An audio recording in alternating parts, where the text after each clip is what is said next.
Hello everyone. In this video, we will try to understand the भारतीय न्याय संहिता 2023 और इसको समझने का प्रयास करेंगे हम दोनों ही।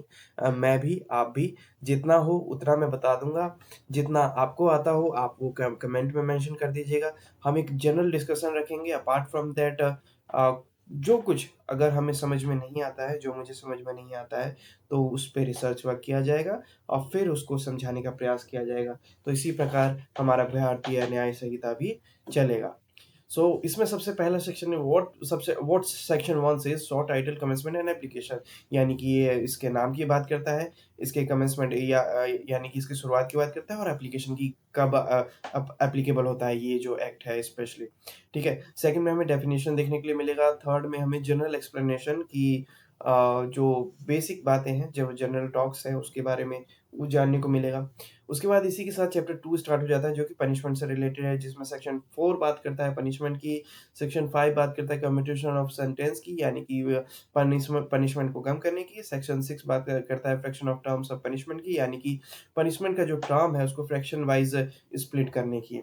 ठीक है, स्प्लिट करने की। 7 बात करता है सेंटेंस में in certain cases of imprisonment Holi और पार्टली रिग्रेस और सिंपल, कि सेंटेंस जो है इम्प्रिजनमेंट का वो रिग्रेस और सिंपल दोनों ही हो सकता है, डिपेंड करता है कोर्ट के ऊपर। रिग्रेस होता है कठोर, सिंपल होता है सॉफ्ट। एट्थ है amount of fine. Section 8 talks about amount of fine liability in default of payment of fine, कि अगर कोई पेमेंट कोई फाइन नहीं पे करता है तो उसके बदले फिर कौन सा फाइन लगेगा, किस प्रकार का फाइन लगेगा, वो हमें सेक्शन 8 में देखने को मिलेगा। सेक्शन 9 से limit of punishment of offence made up of several offences. Limit of punishment of offence, section 9 बात करता है कि अगर एक व्यक्ति एक ऐसे ऑफेंस में पकड़ा गया है जिसमें एक से ज़्यादा ऑफेंस किए गए थे उस एक्ट में, पर्टिकुलर एक्ट के दौरान, तो वो व्यक्ति उसी ऑफेंस के लिए पनिशेबल होगा जो उसने किया है, ना कि सबके लिए। मान लीजिए एक व्यक्ति लूट रहा था और दूसरा व्यक्ति वहाँ पर एक व्यक्ति को, नहीं नहीं वो तो सेम काउंट हो जाएगा। इसका कुछ और एग्जांपल बनाना पड़ेगा। हम्म 2 व्यक्ति थे, एक 2 व्यक्ति थे, दोनों दोस्त थे, और एक गया, एक ने दूसरे व्यक्ति के साथ मारपीट की, वहीं पर दूसरा व्यक्ति जो है उसने उसकी घड़ी चुरा चुरा ली। तो दोनों एक्ट अलग-अलग हो गए, तो उसके लिए पनिशमेंट भी दोनों को अलग-अलग मिलेगी, क्योंकि जिसने जो ऑफेंस किया है उसके हिसाब से मिलेगा। This is what section 9 says, limit of punishment of offences made up of several offences as far as I know. बाकी क्या है क्या नहीं है वो हम सेक्शन के अंदर समझेंगे, section when we will read the section. What section 10 says punishment of person guilty of one of several offences, judgment stating that it is doubtful of which। Section 10 बात करता है उस व्यक्ति की जो एक ऑफेंस से ज़्यादा ऑफेंस में दोषी पाया गया है, और ये डाउटफुल है कि किस में और ये डाउटफुल है कि कौन उस उनमें से कौन-कौन से ऑफेंस उसने किए हैं, उनमें से कौन-कौन से ऑफेंस उसने किए हैं। तो ऐसे में जो जिस ऑफेंस का सबसे कम पनिशमेंट होगी, वो ऑफेंस उसे उसके अंदर कन्विक्ट कर कर दिया जा सकता है। Section 11 talks about solitary confinement, यानी कि किसी कैदी को अकेला रखना। Section 12 says limit of solitary confinement, कि कितने टाइम तक उस व्यक्ति को उस कैदी को अकेला रख सकते हैं ताकि वो भी मेंटली डिस्टर्ब ना हो। इसलिए आइसोलेटेड पूरा कर देना, मेंटली डिस्टर्बेंस क्रिएट हो जाएगा तो वो ना हो। What section 13 says enhanced punishment for certain offences after previous conviction.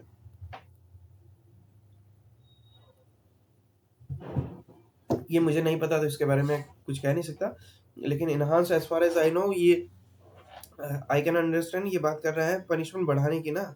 Enhance punishment for certain offences after previous conviction, कि इन एनहांस्ड, हाँ, बढ़ाना। Enhance punishment for certain offences, कुछ ऑफेंसेस के लिए पनिशमेंट को बढ़ा देना आफ्टर कन्विक्शन, जबकि कन्विक्शन हो गई है। तो ऐसे में क्या ये कर सकते हैं, क्या ये नहीं कर सकते हैं, वो हमें सेक्शन 13 ही बताएगा जब हम सेक्शन 13 रीड करेंगे। क्योंकि जनरल रूल ये कहता है कि कन्विक्शन एक ही ऑफेंस के लिए, एक ही after conviction you can't start the whole trial for the same offence. ठीक है, तो फिर वो इनजस्टिस हो जाएगी, डबल जेओपार्डी में आ जाएगा, जो कि एक व्यक्ति का फंडामेंटल राइट भी है। सो उसका वायलेशन हो जाएगा। तो उससे रिलेटेड है ये और इसके अंदर का प्रोविज़न क्या है वो मुझे रीड करके ही पता चलेगा। इसी के साथ सेक्शन 13 के साथ जो है हमारा चैप्टर 2 जो है ऑफ पनिशमेंट वो समाप्त हो जाता है। चैप्टर 3 स्टार्ट हो जाता है that talk about general exception. General exception क्या होता है कि इस एक्ट में जो भी एक पनिशमेंट लिखी है, वो किसी व्यक्ति के द्वारा होती है।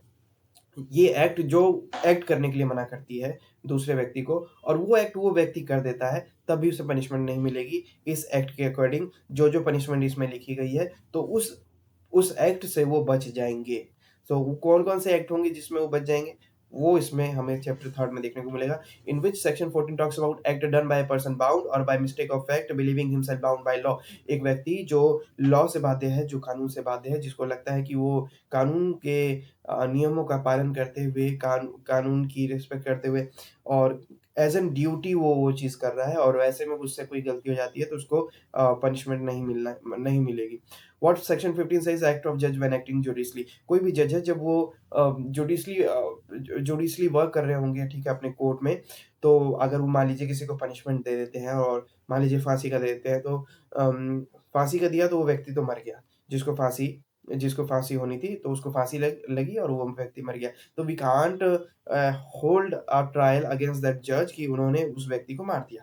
तो कोई भी पनिशमेंट वगैरह जो है या फिर कोई भी एक्शन जो एक जज के द्वारा लिया जाता है, तो उसके लिए हम जज के अगेंस्ट में ट्रायल नहीं स्टार्ट कर सकते, है ना? क्योंकि वो उनका जॉब है, वो उनकी ड्यूटी है, उनका कर्तव्य है। उनको वहाँ पे रखा है इसलिए ताकि जस्टिस दिलवा सकें और उसके लिए जो भी सूटेबल पनिशमेंट है, वो कर सकें। This is what section 15 is talking about act of जज व्हेन एक्टिंग जुडिशली कि जब भी कोई एक्ट है वो जुडिशली वर्क कर रहा हो, तो वैसी परिस्थिति में उनके ऊपर कोई एक्शन नहीं लिया जाए, कोई उनको पनिशमेंट ना दिया जाए, ठीक है? Now section 13 act done pursuant to judgment और ऑर्डर ऑफ कोर्ट कि कोई भी कोर्ट का ऑर्डर आता है और उसको फॉलो करते हुए जो भी एक्शन लिए गए किसी व्यक्ति के द्वारा तो उस व्यक्ति को पनिशमेंट नहीं मिलेगी। What section 17 says act done by a person justified और by mistake of effect believing himself justified by law.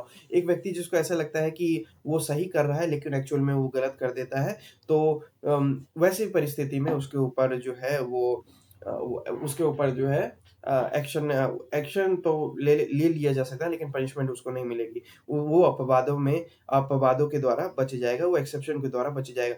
For example एक व्यक्ति भाग रहा था, ठीक है? और पीछे से दूसरा व्यक्ति कह रहा था वो पकड़ो उसे, पकड़ो उसे, पकड़ो।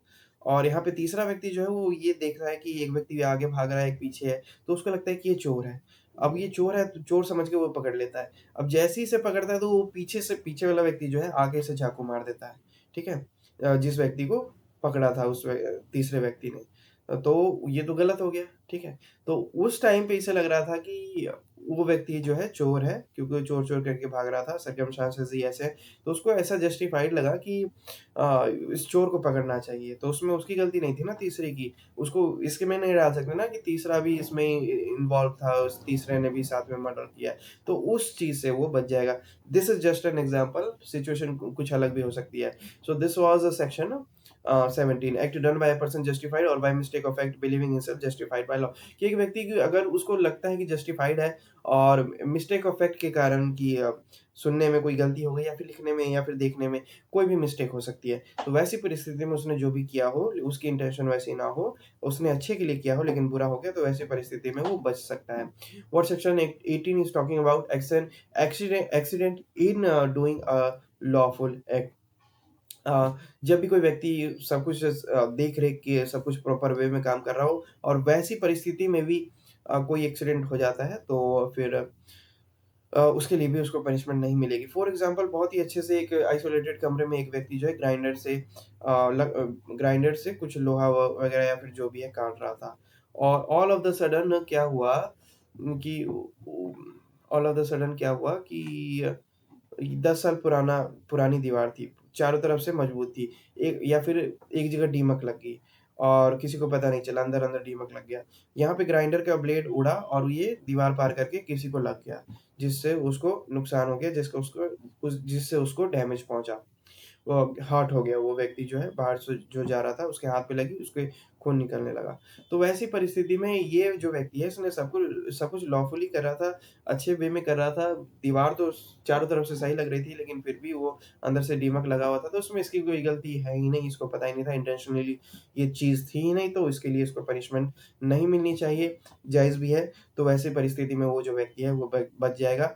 This is what section 18 was talking about accident in doing a lawful act, कि कोई भी एक ऐसा एक्ट जो नियमों को देखते हुए किया जा रहा है और वैसे ही परिस्थिति में कोई एक्सीडेंट हो जाता है तो उसका क्या प्रोविज़न है, वो व्यक्ति बच जाएगा with the help of general exception which is covered in covered in chapter 3 of the भारतीय न्याय संहिता 2023।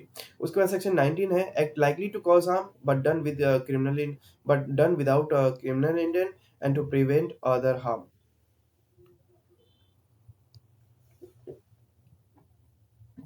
ऐसा कोई एक्ट है जिसमें एक व्यक्ति को पता है कि हाँ उसको क्षति पहुंच सकती है, लेकिन फिर भी वो करता है एक दूसरी क्षति को बचाने के लिए, दूसरी क्षति को बचा टालने के लिए। फॉर एग्ज़ाम्पल मेरे हाथ में गन थी, सामने एक बाघ था और एक लड़का था। अब वो बाघ ने अटैक कर दिया, उस टाइगर ने अटैक कर दिया उस लड़के पे। अब मेरा निशाना अच्छा नहीं है लेकिन मेरे हाथ में गन है, ठीक है? गन यहाँ पे रखी हुई थी और उसी की थी, उस व्यक्ति की, लेकिन वो भागा, गन छोड़ के जो भागा तो वो वहाँ चला गया। अब मैं वहीं से गुज़र रहा था तो उसने बोला बचाओ, बचाओ। अब टाइगर उसके ऊपर चढ़ा हुआ है, टाइगर उसको मार सकता है, टाइगर उसको मार सकता है, तो ऐसी परिस्थिति में मैंने गन उठाया, भले ही मुझे निशाना ना लगाना आता हो, फिर भी मैं फायर कर दूँगा, मैं शूट कर दूँगा, ठीक है? अब मुझे पता है कि हो सकता है उस लड़के को भी लग जाए क्योंकि मेरा निशाना अच्छा नहीं है, लेकिन फिर भी मैं ऐसा कर रहा हूँ, क्योंकि मैं दूसरा हार्म प्रिवेंट कर रहा हूँ। एक एक्ट करके, इस एक्ट को करके मैं दूसरा हार्म बचाने की कोशिश कर रहा हूँ। ऐसे में उस लड़के को लग भी जाए, उसके पैर में लग जाए, तो वो ये नहीं कंप्लेंट फाइल नहीं कर सकता। ऑफ कोर्स कर सकता है, लेकिन वो इसका बेनिफिट नहीं ले सकता कि इसने मेरे पैर में गोली मार दी जिससे मेरे मेरे पैर में चोट लग गई। भाई तू मरने वाला था, ठीक है? टाइगर तेरे ऊपर था।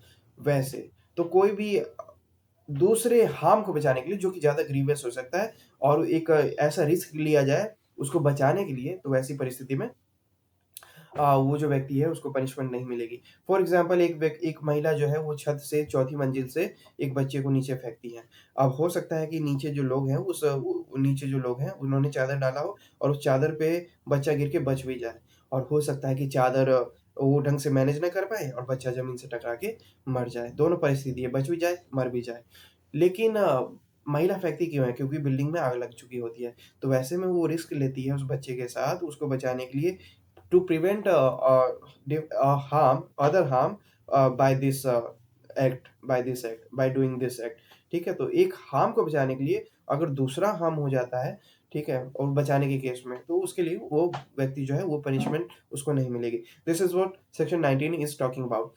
Now what section 20 talk about act of a child under 7 year of age, कि कोई भी बच्चा जो 7 साल से कम उम्र का है, 7 साल या 7 से कम उम्र का है, उस वो कोई भी एक्ट कर दे, वो अपराधी नहीं माना जाएगा। वो व्यक्ति जो है, वो बच्चा जो है, वो अपराधी नहीं माना जाएगा, ना ही उसको पनिशमेंट दिया जाएगा। कॉपीराइट आ सकता है, ये गाना चल गया है। मुझे थोड़ा पॉज़ दो। हाँ जी, इसको कंटिन्यू करते हैं। अरे वो पीछे से आवाज़ आ रही थी गाने की, तो आई थॉट कि कॉपीराइट ना आ जाए। So on which section we were? We were on chapter 3, and the section was 20 ना, कि 7 साल या 7 साल से कम उम्र का बच्चा अगर कोई भी एक्ट कर दे, ठीक है? कोई भी क्राइम कर दे तो वो ऑफ़ेंस नहीं माना जाएगा। हाँ, लेकिन अगर इंटेंशनली कोई उन बच्चों से करवाना चाहे तो वो तो फिर पनिशेबल होगा। लेकिन ठीक है।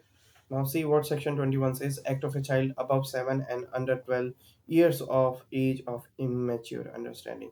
अब ऐसे बच्चे जो 7 साल की उम्र से बड़े हैं और 12 साल या 12 साल से कम के हैं, लेकिन इमैच्योर अंडरस्टैंडिंग के हैं, यानी कि अ, मानसिक रूप से उन्होंने विकास नहीं किया है और बचकानी चीज़ें करते हैं।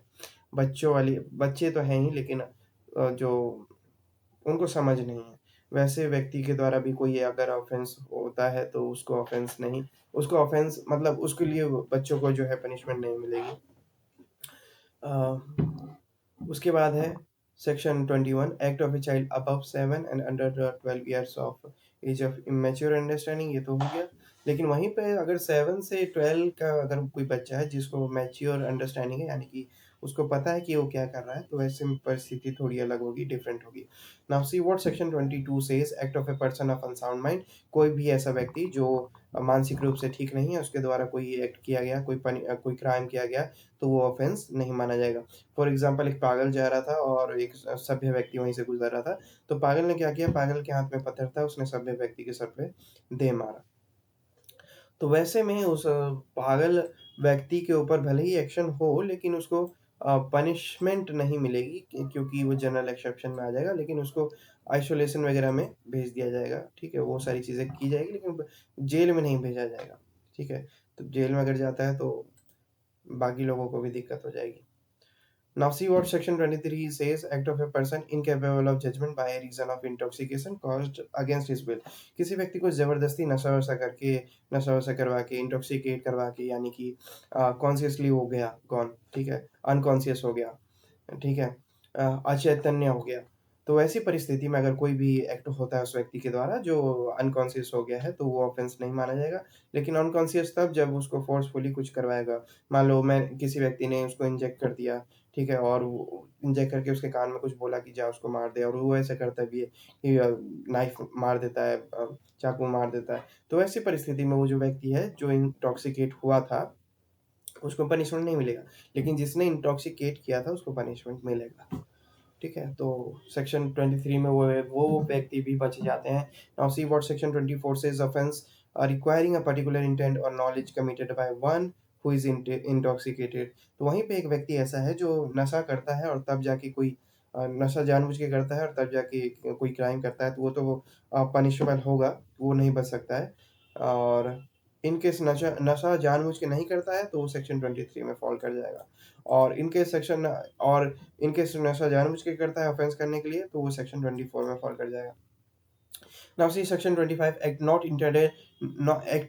Intended and not known to be likely to cause death और grievous hurt done by consent. जब दो व्यक्ति इस विचारधारा से एक एग्रीमेंट बना लें कि एक कंसेंट दे दें एक दूसरे को कि हम एक गुड फेथ में ये एक्ट करने जा रहे हैं। फॉर एग्जांपल एमएमए की फाइट हो गई, फॉर एग्जांपल हॉर्स राइडिंग हो गई, फॉर एग्जांपल फियरसिंग हो गई, तलवारबाजी जो होती है वो नुकीली वाली, और ऐसे ही गेम जो हैं, फॉर एग्जांपल बॉक्सिंग हो गई।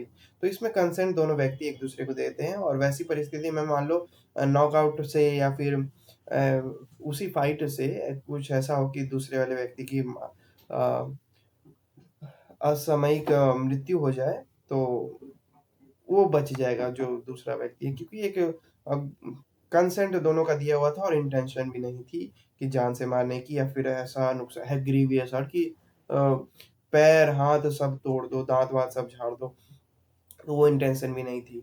लेकिन तब भी हो गया दुर्भाग्यवश। दुर्भाग्यवश तो कुछ भी हो सकता है। मान लीजिए हँसते-हँसते हमने किसी के कंधे पे हाथ मारा और वो लड़खड़ा के गिर गया और फिर उससे मृत्यु हो गई, ठीक है?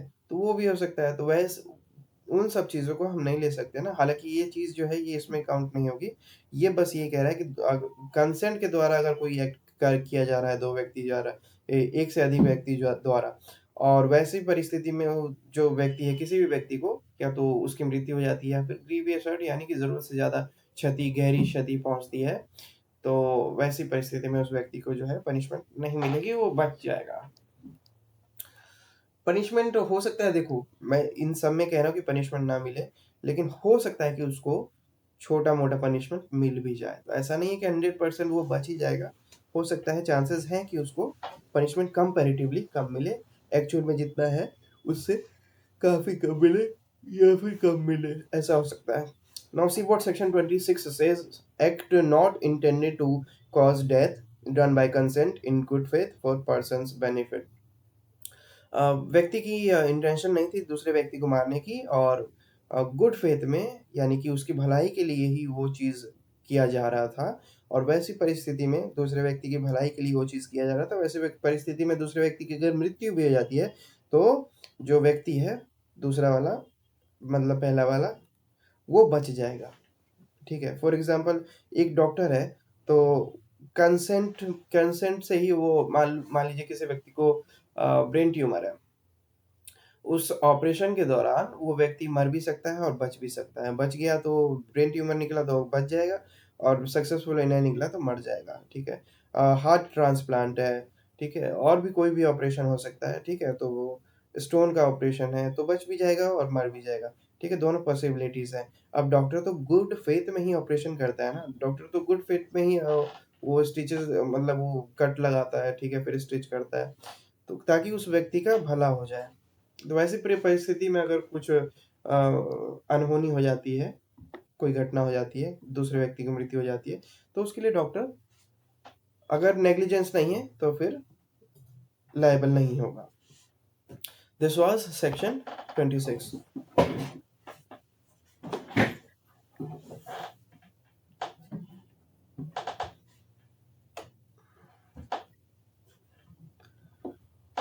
Hmm.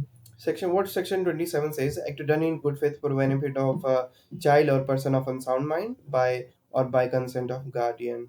Act done in good faith for benefit of child or person of unsound mind और बाय कंसेंट ऑफ गार्डियन। कुछ भी ऐसा एक्ट किया गया जो एक बच्चे के लिए सही हो या फिर किसी ऐसे व्यक्ति के लिए जो मानसिक रूप से ठीक नहीं है, ठीक है? और किसके कंसेंट से? गार्डियन का कंसेंट लेके, यानी कि उसके मम्मी पापा या फिर जो भी उसके रखवाले हैं, जो भी उसको रखते हैं, केयर करते हैं उस व्यक्ति की, उस बच्चे की या ऐसे व्यक्ति की जिसको जो मानसिक रूप से ठीक नहीं है, जो भी इसकी केयर करते हैं, तो उससे पूछ के कुछ भी एक्ट किया गया गुड फेथ के लिए और वैसे में कोई दुर्घटना हो गई तो उसके लिए जो व्यक्ति है वो लायबल नहीं होगा।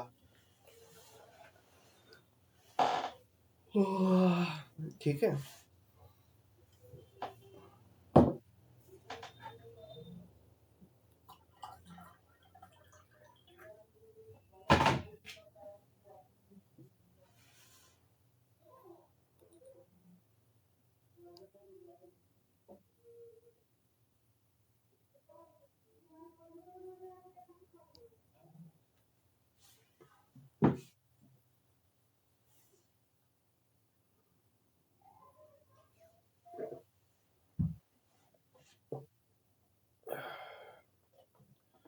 ठीक है, उसके बाद सेक्शन 28 है consent known to be given under fear और मिसकंसेप्शन, कि एक ऐसा कंसेंट दिया गया जो कि डर के कारण था या फिर मिसकंसेप्शन था, यानी कि सोचा कुछ और था, पॉइंट को कुछ और सोचा था लेकिन एक्चुअल में वो पॉइंट कुछ और कह रहा था। तो वो मिसअंडरस्टैंडिंग जो है वो या फिर किसी डर के कारण अगर कंसेंट दिया गया है उससे रिलेटेड है। अंदर क्या है वो मेरे को रीड आउट करना पड़ेगा एक बार। Now what section 29 says exclusion of act which are offenses independently of harm caused, कि exclusion of acts which are offenses independently of harm caused.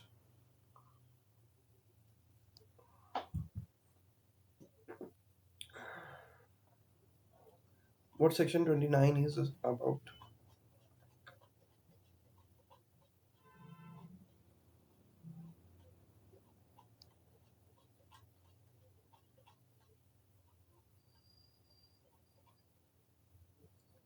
Camera ठीक से चल रहा है ना?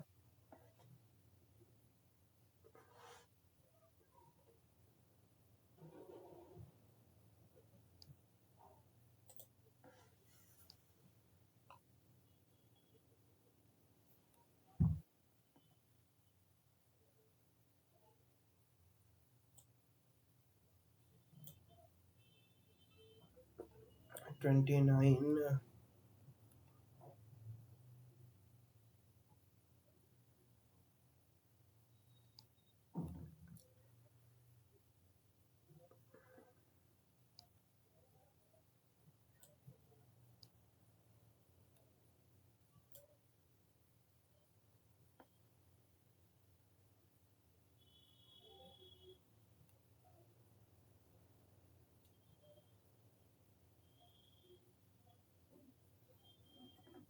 इसमें सेक्शन 25, 26 और 27,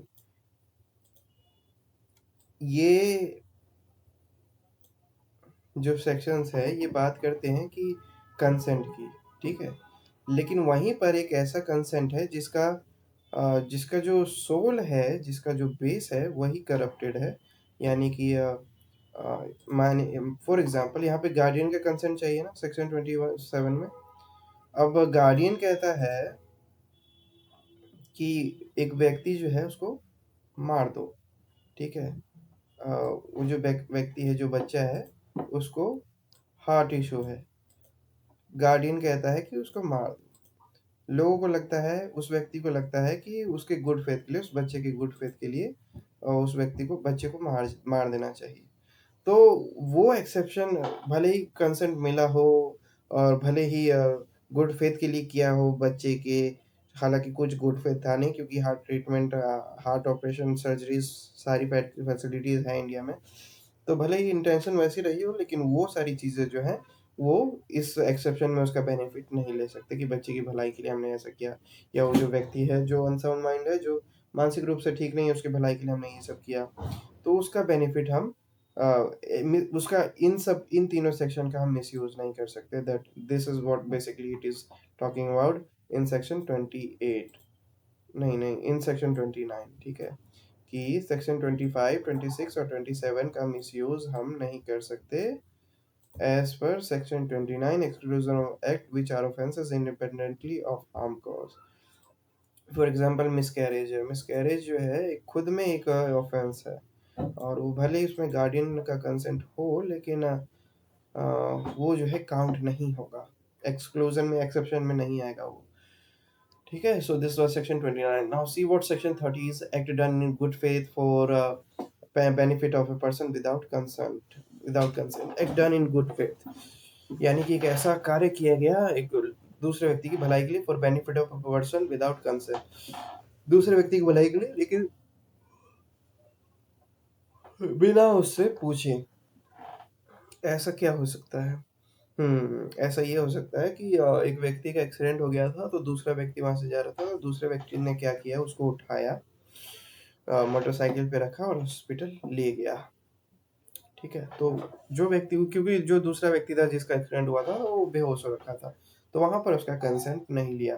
तो बाद में वो व्यक्ति होश में आके ये नहीं कह सकता कि इसने मुझे, मेरी मीटिंग थी और ये मुझे यहाँ पे लेके आ गया जिससे मुझे 2 लाख का नुकसान हो गया।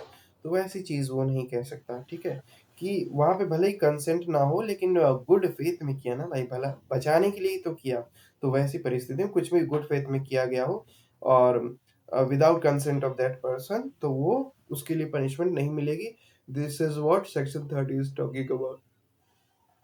Now see section 31, communication made in good faith. Section 30 क्या है?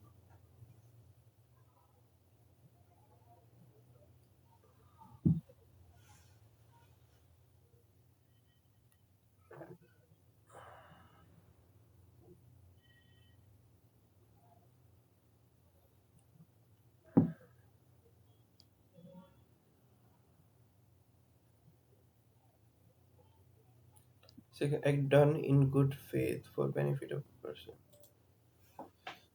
30।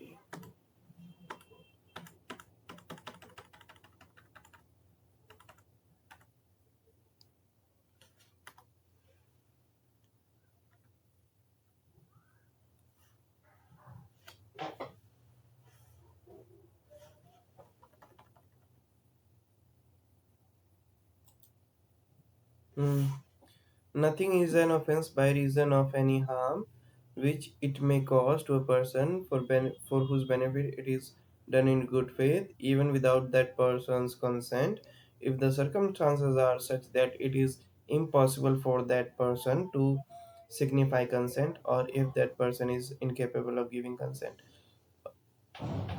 has no guardian। यार ये सेक्शन अभी मेरे दिमाग में आ नहीं रहा, मेरा दिमाग अभी ज़्यादा चल नहीं रहा। Act done in good faith for benefit of a person,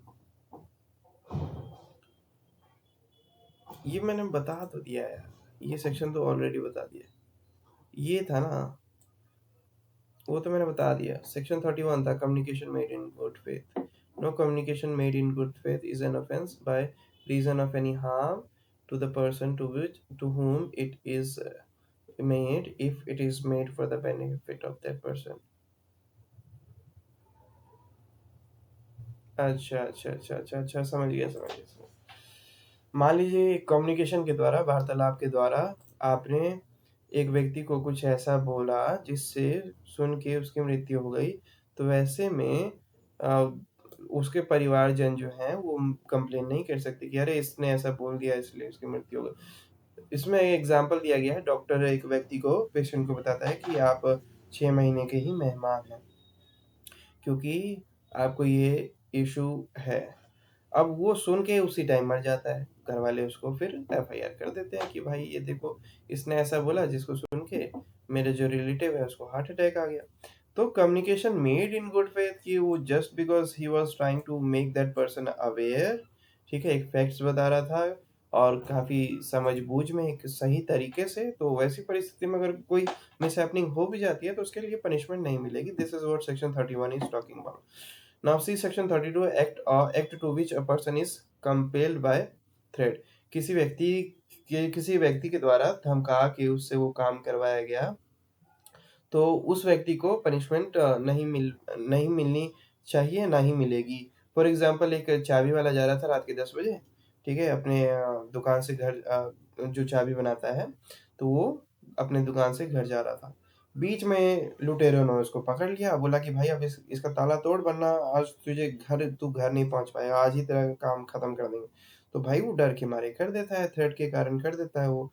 तो फिर जो बाद में वो सारे चोर पकड़े जाते हैं तो फिर उसको भी पार्टी नहीं बना सकते उसमें, उसको भी एक्यूज नहीं बना सकते कि चाबी वाला भी था, इसी ने ताला तोड़ा था, तो वो नहीं कर सकते। उसको तो धमका के आप लेके आए थे वो सारे, तो वो बच जाएगा।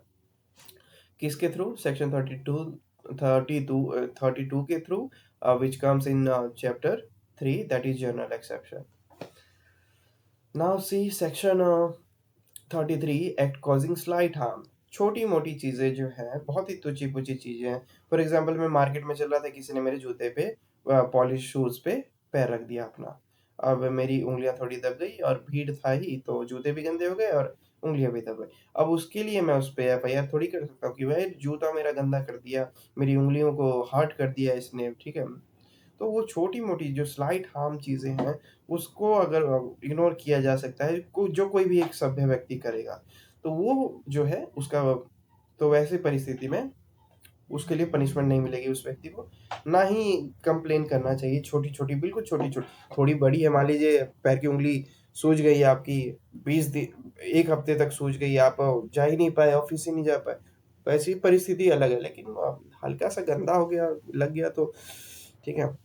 उसके लिए आप पार्टी में खाना खा रहे थे और आपके जैकेट पे किसी ने, आपके कोट पे किसी ने ट्रे पलट दी, ठीक है? तो कोई सभ्य व्यक्ति है, वो थोड़ा गुस्सा होगा, नाराज़ होगा, उसको डाँटेगा, फटकारेगा और हो सकता है कि या तो बोले कि अरे कोई बात नहीं, ठीक है? तो वैसे सिचुएशन हैंडल कर लेगा। तो उसके लिए कंप्लेंट की रिक्वायरमेंट नहीं है, ना ही उस व्यक्ति को, दूसरे व्यक्ति को पनिशमेंट मिलेगी उस चीज़ के लिए कि ट्रे पलट दिया, अब इसको जो है 6 महीने के लिए जेल में डालो। तो वो एक्ट कॉजिंग स्लाइट हार्म छोटी-मोटी चीज़ें हैं, तो उसको इग्नोर करके चलने के लिए कहते हैं।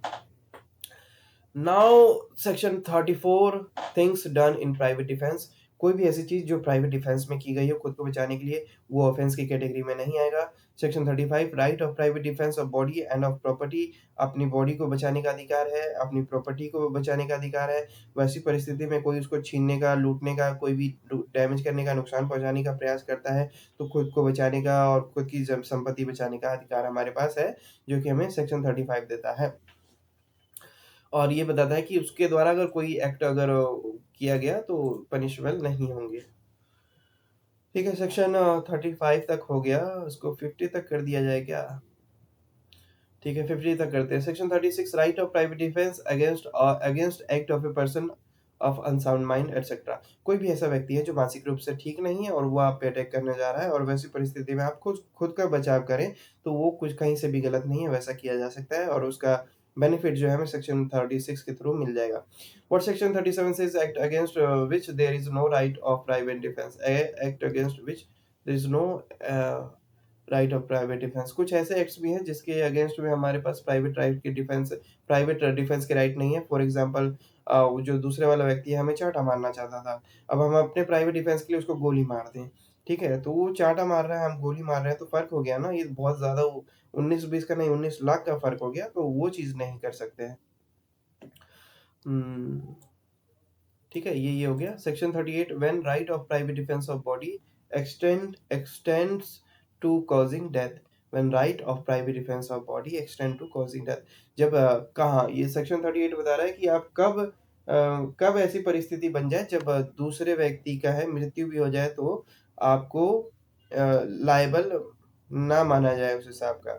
वो तब होगा जब दूसरा व्यक्ति आपको गोली मारने वाला था और वैसी परिस्थिति में अपना डिफेंस भी किया, आपने अच्छा डिफेंस किया और तब भी नहीं आपने कवर भी लिया, कवर रह के आपने वेट भी किया, आपने उसको आवाज़ मार के समझाने की कोशिश भी की, मतलब जो पॉसिबिलिटीज़ थी। अब नहीं थी तब तो बात ही नहीं। लेकिन मैं बता रहा हूँ कि अगर पॉसिबिलिटीज़ थी, आपने अपनी तरफ से सारे एफर्ट लगा लिए, तब भी नहीं मान रहा है, आपको खोज के मारने का प्रयास कर रहा है, तो ऐसे में आप उसको मार दें, आप उसको आपके पास भी गन था पॉकेट में, आप उसको गोली मार दें, तो आपको जो है पनिशमेंट जो है कंपैरेटिवली बहुत कम मिल सकती है। नॉट आपको, आप ऐसा नहीं करेंगे, आई नो। कोई भी किसी भी व्यक्ति के साथ ऐसी सिचुएशन होती है तो अम, वो जो व्यक्ति है उसको यहाँ पे बेनिफिट मिलेगा क्योंकि दूसरा व्यक्ति उसे मारना चाहता था और वो खुद की डिफेंस के लिए वो ऐसा करता है और खुद की डिफेंस करने में दूसरे वाले व्यक्ति की मृत्यु भी जब हो जाती है तो उसका बेनिफिट जो है हमें सेक्शन 38 के थ्रू मिल जाएगा।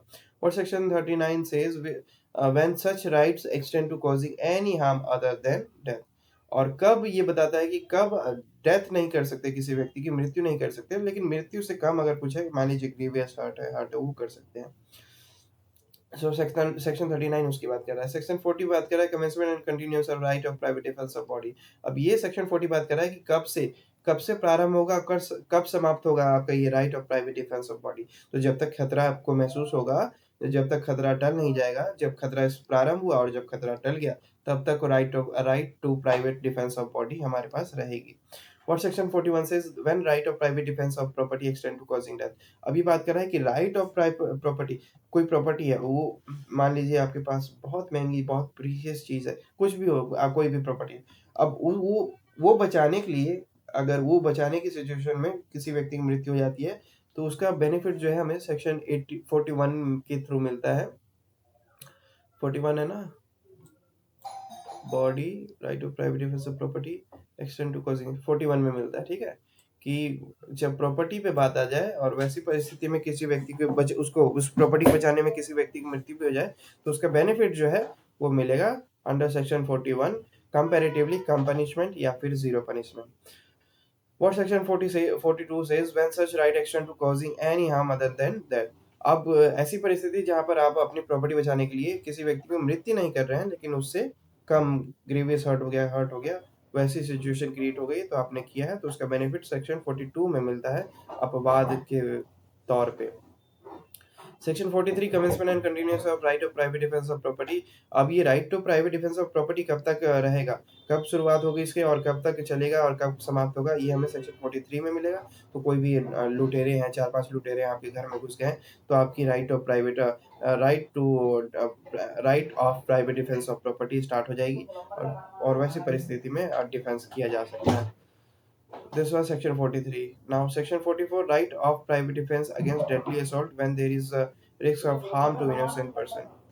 Right of private defence against, हाँ। कुछ लोग जो हैं उनके पास हथियार है और एक दो व्यक्ति ऐसे भी हैं जिनके पास नहीं है, जो मासूम है और कोइंसिडेंटली उन्हीं के बीच में उन्हीं के साथ हैं और वैसी परिस्थिति में वो आपको गोली वोली मारने वाले हैं और आप यहाँ पे हैं तो आप अपना डिफेंस कर सकते हैं। और वैसी परिस्थिति में किसी इनोसेंट व्यक्ति को अगर लग भी जाता है तो उसका बेनिफिट जो है वो सेक्शन 44 के थ्रू मिलेगा, जिसमें आपका इंटेंशन नहीं था वैसा करने का लेकिन खुद की डिफेंस के लिए आपको वैसा करना पड़ा। खुद की डिफेंस में करने के दौरान किसी एक इनोसेंट व्यक्ति को लग गया तो उसके लिए जो है थोड़ा सा रिलैक्सेशन जो है व्यक्ति को मिलेगा। हो सकता है पनिशमेंट ना मिले या फिर हो सकता है कि पनिशमेंट कम मिले। So this was section 44। Now इसी के साथ चैप्टर 3 जो है वो हमारा समाप्त हो गया। चैप्टर 4 है वो बात करता है हम अबेटमेंट की, क्रिमिनल कॉन्स्पिरेसी की और अटेम्प्ट की। अबेटमेंट क्या होता है? किसी को बहकाना। और क्रिमिनल कॉन्स्पिरेसी साजिश रचना। और अटेम्प्ट प्रयास करना। और ये सेक्शन 45 यहीं से स्टार्ट होता है, जिसमें अबेटमेंट ऑफ ए थिंग, किसी भी चीज़ को बहकावा, किसी भी चीज़ का बहकावा करना, वो सेक्शन 48 45 में देखने को मिलेगा, और इसको डिटेल में समझेंगे जब सेक्शन 45 रीड करेंगे। व्हाट सेक्शन 46 सेज अबेटर, कि कोई बहकाने वाला व्यक्ति कौन है, उसकी definition. Section 47 abetment in India of offences outside India. तो बहका इंडिया से ही बहकाया गया किसी को, एक ऐसे व्यक्ति को जो इंडिया से बाहर रहता था। सेक्शन 48 ऐसे व्यक्ति, किसी बाहर वाले व्यक्ति ने बहका दिया इंडिया में जो रहता था उसको। Section 49 Punishment of abatement if act abated is committed in consequences and where no express provision is uh, made for its punishment। Section 49 करता है अबेटमेंट की बात करता अबेटमेंट के पनिशमेंट की बात करता है ऐसी परिस्थिति में जब अबेटमेंट हुआ है और वो किसी व्यक्ति को बहकाया गया है, फुसलाया गया है, और उस व्यक्ति ने उसको वो एक्ट भी किया है और वो क्राइम भी किया है, लेकिन उसका प्रोविजन जो है, उसका पनिशमेंट जो है वो इसमें नहीं लिखा है। तो वैसी परिस्थिति में कितना पनिशमेंट मिलेगा उसकी बात कर रहे हैं। सेक्शन 50 बात कर रहा है punishment of abetment if person abetted does act with different intention from that of abettor. Section 50 बात कर रहा है ऐसे व्यक्ति की punishment of abatement if person abated does act with different intention from that of abated। Section 50 बात कर रहा है कि जो बहका हुआ व्यक्ति था वो कुछ डिफरेंट एक्ट कर देता है, बजाय उसके जो बहकाने वाला था उसने कुछ और बताया और दूसरे व्यक्ति ने कुछ और कर दिया। तो वैसी परिस्थिति में क्या पनिशमेंट बनेगी वो सेक्शन हमें 50 बताता है। सो 50 सेक्शन अभी तक कर लिए हैं और इतना ठीक है। बाकी के जो 50 हैं और सो ऑन है वो हम नेक्स्ट वीडियो में डिस्कस करेंगे। अब till then have a good time, bye bye, thank you.